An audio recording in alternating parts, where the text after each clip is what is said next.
There's an interesting theme with both of your stories, right? Which is that people think of innovation as like a new idea that, something that's never been done before. And of course it is. But in both cases, you were able to leverage, your experience, your expertise, your knowledge, and apply it to a kind of a problem that's been around forever, but in a new way. Can you sort of talk about how that works? The reality is that previous experience and insight that we have in identifying the problems is also not just knowing the problem, but it's also leadership in an area where you want to be innovating.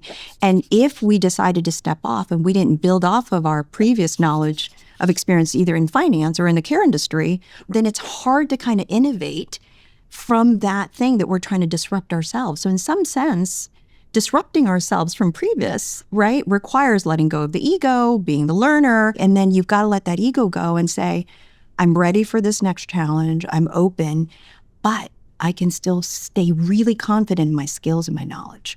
Yeah. And so much of this is like this inner sense, right? Yeah. Yeah. And I think be ready to be wrong, but have the confidence that you will get it right, as long as you're always listening and willing to let go of your ego. When we first started the company, we had this big idea that we started this data provider for crowdfunded securities and the peer-to-peer lending space.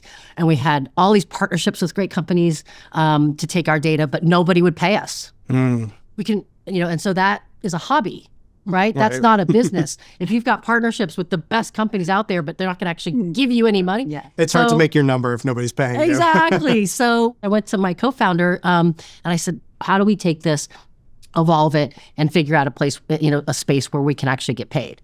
And we did that. And, today have biggest banks and credit unions paying us big SaaS fees, and we're profitable.